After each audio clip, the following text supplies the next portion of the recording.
Trigger warning, this episode covers the topic of child abuse, so listener discretion is advised. When 8-year-old Helen Priestly went missing, the answer to what happened to her was more unexpected than anyone could ever have thought. Hi wee ones, I'm Dawn. And I'm Cole. And this is Scottish Murders. It was 5 a.m. on the morning of Saturday the 21st of April 1934 when missing 8-year-old Helen Priestly's body was found in a sack within her own tenement block, having thought to have been strangled and raped. The hunt began for the monster who had carried out this terrible act on Helen.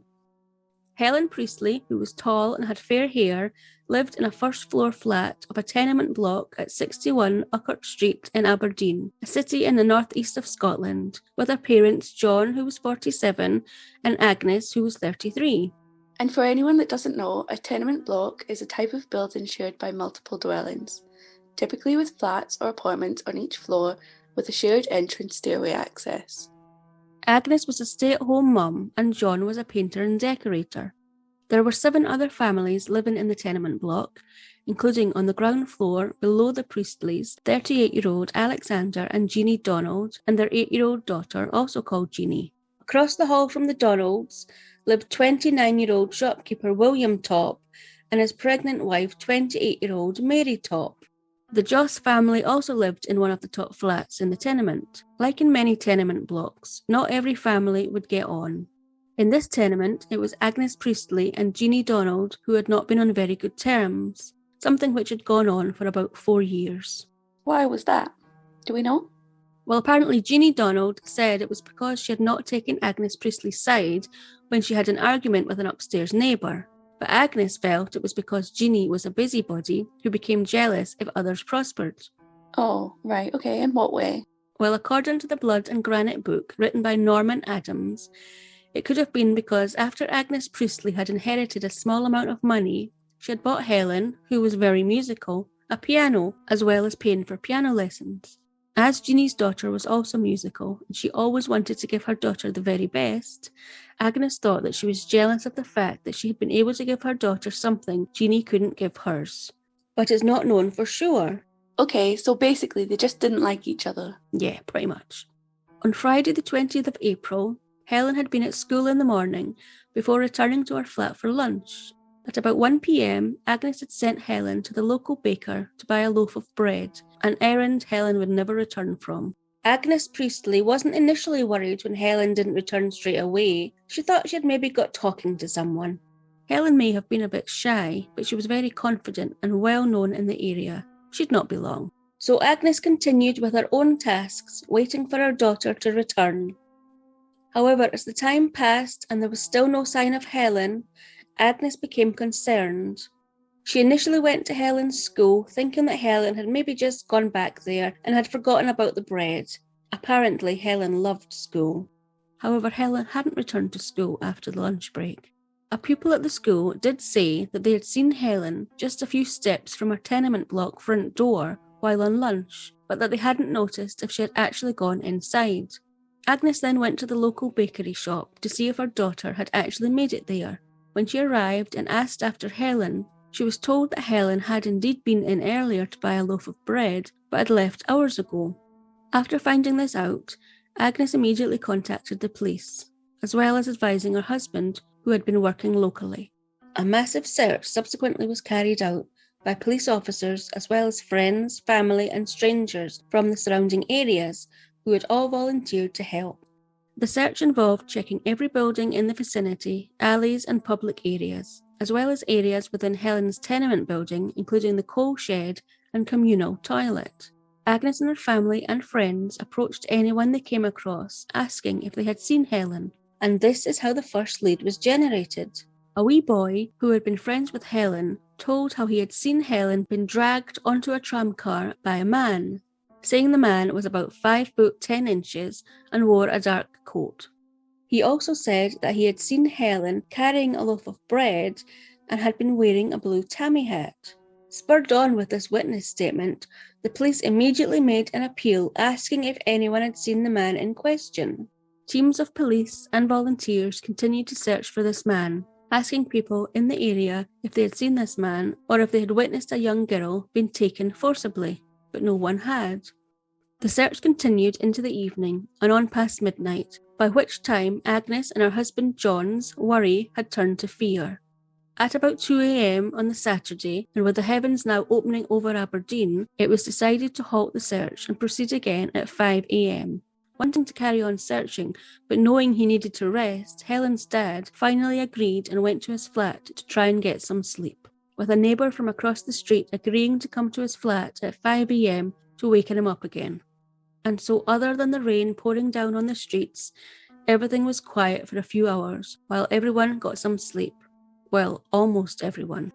Just before 5 a.m, true to his word, John's neighbour made his way across the street to 61 Uckert Street to waken John up to continue the search. He would have been relieved when the rain finally began to stop as he stepped outside. He pushed open the communal door into the tenement building and made his way to the stairs to the first floor, and then stopped suddenly. At the back of the tenement block, where the communal toilet was, he saw, lying there on the floor, a large sack. He opened the sack and looked in, only to see Helen's dead face looking back at him. That was the end of the quiet. The whole place erupted. He ran up the stairs and banged on John and Agnes's door to get their attention. He then ran down into the street shouting, banging on the doors of the Tops and the Donalds as he passed. Everybody appeared from their flats to see what the commotion was all about. Well, almost everyone. William Top had already left for work at 4 a.m. that morning, but Mary Top was still there. When she found out that Helen had been found in the tenement block, she fainted in shock. It would turn out that due to the shock, she would later suffer a miscarriage. I can't believe the trauma from these events caused her to have a miscarriage. That's so unfortunate. Yeah, I know it is. It's sad. And then there were the Donalds, who also lived on the ground floor. They never made an appearance. Alright, do you think that's a bit weird? I mean, you hear commotion outside your front door and presumably Agnes and John Priestly in distress, and you don't want to know what's going on? Yeah, it is a bit strange. According to the Blood and Granite book written by Norman Adams, apparently the pair thought that it was just Agnes Priestly causing a scene because she wanted to go back out to search for Helen and she was being stopped. Alright, but would you still not want to check everything was okay?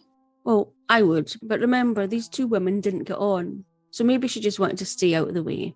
Anyway, the police were quick on the scene, as they had already arrived to continue the search again. They made sure that everyone was back inside before going to inspect the sack. So, does that mean that if Helen's dad walked through the tenement blocks at 2 a.m. and there was no body, then his neighbour came back into the tenement blocks at 5 a.m. and Helen's body was now there? Does that mean it was placed there within that time? Well, yeah, that's what it seems. The first thing that was noticed by the police was that the sack and Helen were bone dry, as was the floor under the sack. Oh, that's really interesting because it was raining outside. So does that mean that Helen must have been in that tenement block the whole time? Well, it would seem that way, because if the body had been outside of the tenement block and brought in, then it would definitely have been wet and left a puddle on the floor. After Helen's body had been examined, the doctor's first impression was that she had been strangled and raped. Oh God, that's awful. So now it was believed that the killer was a male living within the tenement block. Didn't a school friend of hers say that he had seen her being abducted by a man? Are the police under the assumption that this man lives in the same tenement building as Helen? Well, no. Following Helen's body being found, the police again spoke to the boy, hoping for more details about the man he had seen, only for the boy to admit that he had lied. He hadn't seen Helen that day at all. What a waste of time. Yeah, I don't think the police were too impressed, but he was just a silly wee boy. So Helen's body was taken away for a post-mortem to be carried out, where it was determined that she had died from asphyxiation. Bruises on her upper thigh were also discovered, as well as signs that her sexual organs had been mutilated. However, all was not as it seemed, but I'll come back to that. When these facts were made known to the public, only one thing was on the minds of the people in the area: vengeance. Large groups of people carrying weapons began to stalk the streets in search of this murderous predator and carry out their own justice. While the police were concerned about this, and they did not want any vigilante-type behaviour being carried out, however, while there were such numbers of people roaming the streets, then surely this monster wouldn't strike again. They knew that the sooner they found the culprit, the better. Door-to-door inquiries were carried out in the area, and it was determined that a neighbour had heard a scream coming from Helen's tenement block around about lunchtime, but that they didn't think anything of it at the time.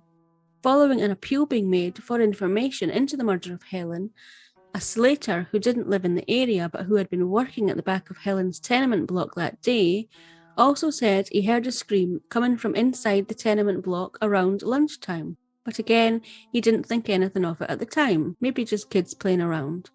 Other neighbours told the police how Jeannie Donald and the Priestleys had had a falling out, and that Helen and Jeannie Donald were forever having quarrels. Helen had been in the habit of calling Jeannie Donald a coconut. A coconut? What does that mean? I don't think it's anything particularly derogatory. It's just something Helen said to annoy Jeannie Donald. Okay. They also found out that Jeannie Donald was always chasing Helen away from outside her windows when she played there. She apparently had also slapped Helen once, which obviously didn't go down too well with Helen's mum and dad, further fueling the already tense relationship. Armed with this information, on the 25th of April, the police went to question the Donalds as to their whereabouts on the day of Helen's disappearance, at this point still not having decided if they had enough evidence to arrest them yet. Alexander Donald, who was a barber, said he'd been at work all day in the barber shop and had worked late that evening, only coming home briefly for his lunch and tea. Jeannie Donald had quite a busy day, which she talked about quite openly. She said she had left the flat about 1:10 or 1:15 p.m. on the Friday to go to a market held weekly behind Union Street, which was about a 25-minute walk away from the tenement block. She went on to say what she had bought and the exact prices of the items.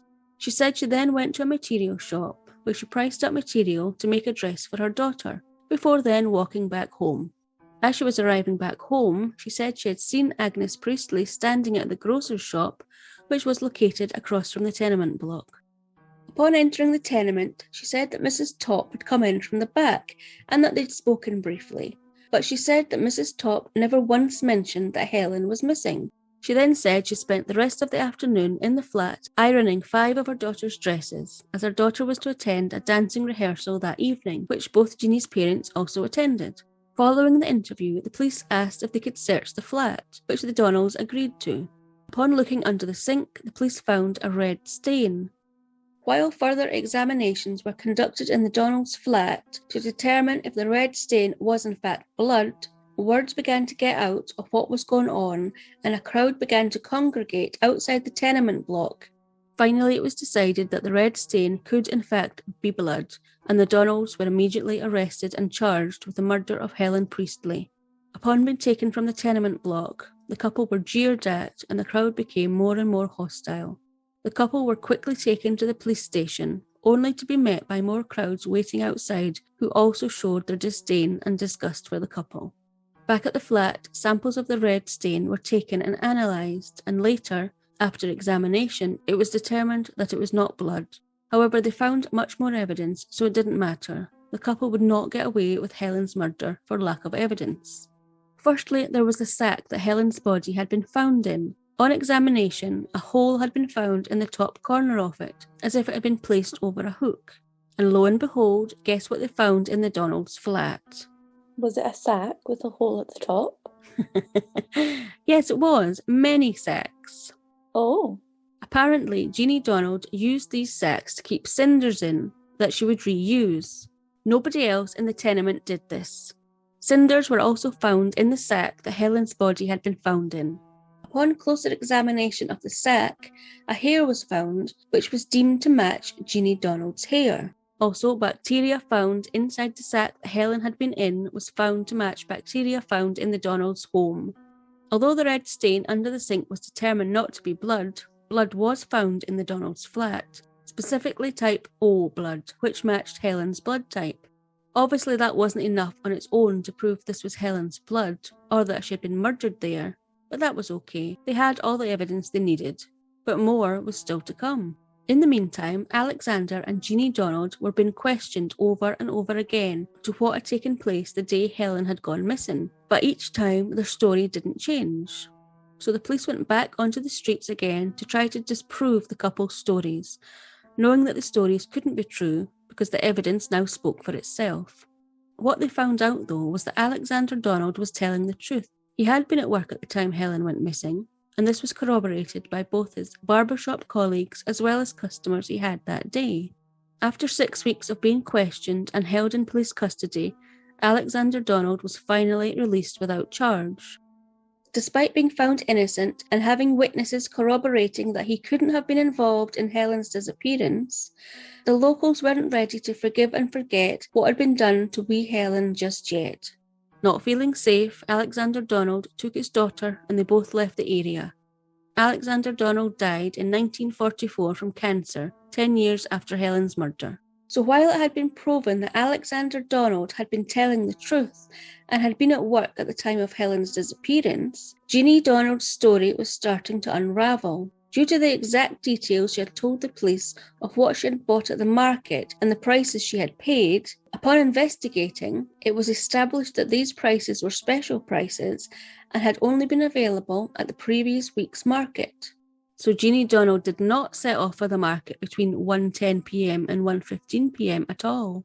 She had been in her flat, unknowing that only 15 minutes later she would be carrying out a truly horrific deed.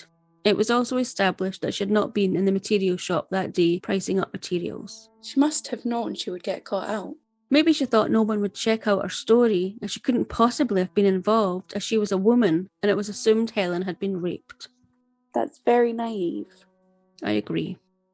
It would be Jeannie Donald's own daughter who put the final nail in her coffin. Jeannie said that when she came home from school and had some bread, she noticed that it was different to the bread they usually bought. In fact, upon checking with the baker where Helen had bought the bread her mother had sent her out to get, it was the exact same type of bread that Helen had bought that Jeannie had described. Oh God, so she killed Helen and then kept her bread and fed it to her daughter. I mean, that's a bit twisted, isn't it? Yeah, it's a bit sick. Now that Alexander Donald had been released, Helen's body was again closely examined to try and explain away the perceived rape. It was eventually determined that a hammer or a broom handle had been used in order to replicate a rape. Whatever object had been used, it had been so roughly inserted that Helen's intestines had been ruptured. God, that's disgusting. The evidence against Jeannie Donald was pretty substantial, but on the opening of her trial in Edinburgh High Court on Monday the 16th of July 1934, she pleaded not guilty. She had no witnesses, no alibi, no nothing. I think everyone was shocked by this, none more so than the crowd of men and women outside of the courthouse.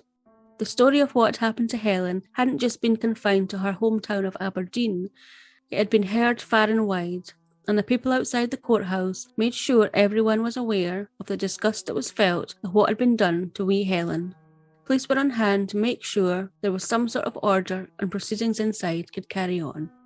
During the trial, 164 witnesses were called, including Jeannie Donald's daughter, many forensic experts, neighbours and shopkeepers.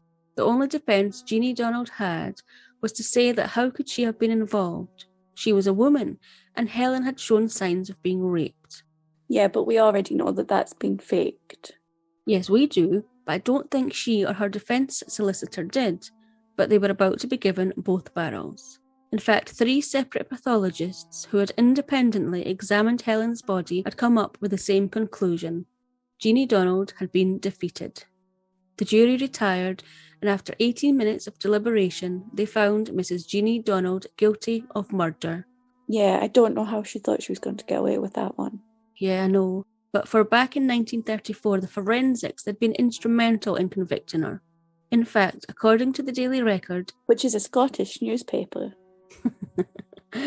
in an article from the 19th of October 2007, Jeannie Donald was one of the first people in the world to be convicted on forensic evidence. Oh wow, really? That's pretty impressive. Yeah, I think so too.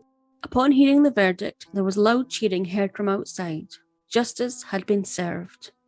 Jeannie was sentenced to death by Judge Lord Aitchison, who actually started crying at having to wear the black cap and be passing down a death sentence penalty to a woman. Jeannie Donald was then taken to Craiginches prison in Aberdeen to wait for her sentence to be carried out. However, just over 2 weeks later, on the 3rd of August, Jeannie Donald's solicitor lodged an appeal.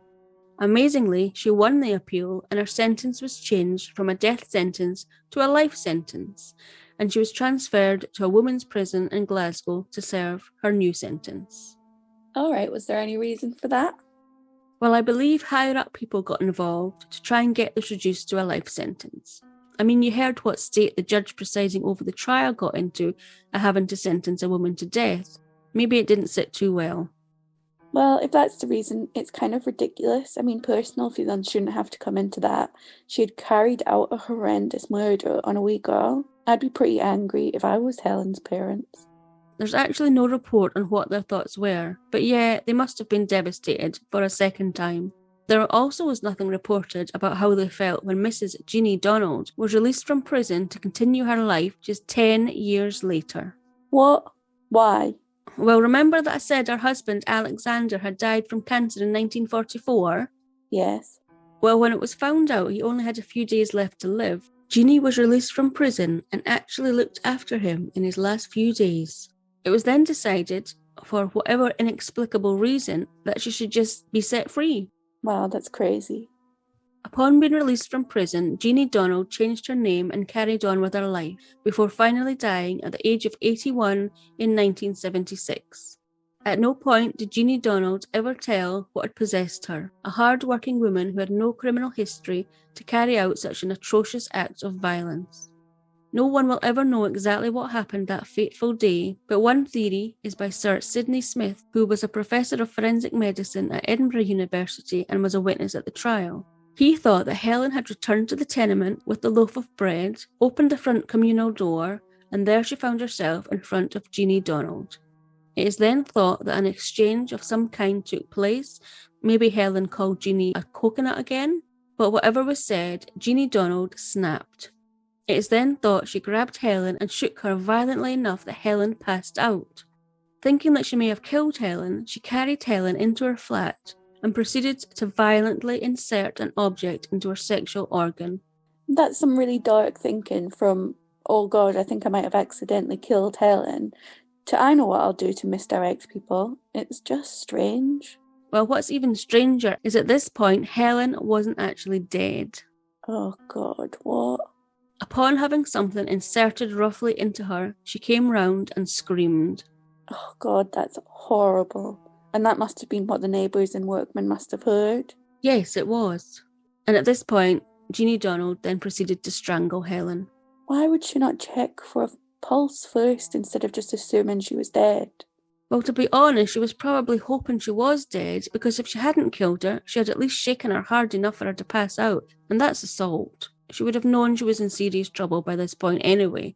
Yeah, she was in serious trouble, but she wasn't in rape and murder a little girl kind of trouble. Yeah, I know, I can't believe that's where her mind went either. It's just awful. After she had actually killed Helen, she then put her under the sink in one of her cinder bags. It is then thought that she spent the rest of the afternoon in the flat washing and ironing her daughter's dresses for the upcoming play. She had presumably looked out of the window and saw Helen Priestly talking to the grocer across the street from her flat, not as she was coming back from the market. Oh, and what about Mrs. Top having seen her coming in the front door as she came in the back? Well, it's thought that she'd stood just inside the door waiting for Mrs. Top to appear so she could pretend she was just back from the market. Oh, right, I see. That's very calculating and kind of clever. All the while, Helen is lying dead under her sink in the same room as her. Her husband Alexander and her daughter Jeannie would then have come home for tea before Alexander went back to work. Jeannie and her daughter would have left the flat shortly before 6:30 p.m. to attend the dancing rehearsal, before finally returning back to the flat about 11 p.m. after the rehearsal had finished. By this time, the search for Helen would have been in full swing. So did they help with the search? I can't find that they did for definite, but it would have looked a bit strange if they hadn't, at least if the husband hadn't. Now, there's a picture on our website of the actual room where this took place, but it's basically a living room, kitchen, bedroom, room. And all in one room. Yes, that's an absolutely better way to say that, yeah. Anyway, it's very small. Have a look. The family all shared a bed in this room. Her husband Alexander slept at the wall side, her daughter Jeannie in the middle, and Jeannie Donald on the outside.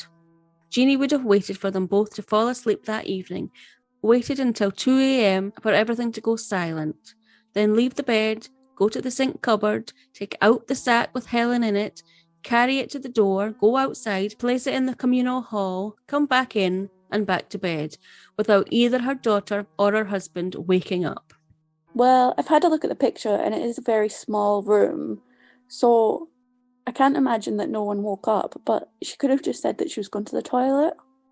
Yeah, going to the toilet with a big sack over her back. They could have slept through her going to the toilet and just been awake when she came back from the toilet and she wouldn't have had a sack. Yeah, I guess that's a theory too. However, in an article in the Scotsman newspaper on the 22nd of February 2018, writer Dermot Mogg said, "It is inconceivable when you look at the room that the husband and child could have slept through this." He went on to say that he felt Alexander Donald could have been prosecuted for trying to cover up the crime. His feeling is that Alexander Donald wasn't charged along with his wife, so that their daughter was left with at least one parent. And they couldn't charge Alexander Donald with Helen's actual disappearance because he had an alibi. Exactly.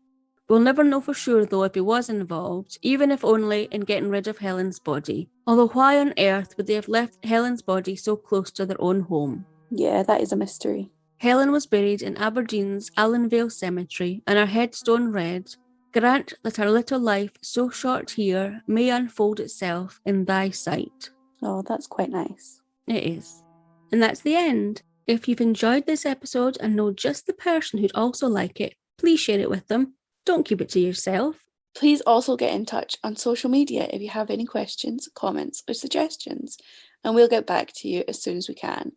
All social media and contact details are on our website, scottishmurders.com, as well as all the source material and photos related to this episode. So that's it for this week. Come back next time for another episode of Scottish Murders. Join us there. Bye. Scottish Murders is a production of Cluarantonn.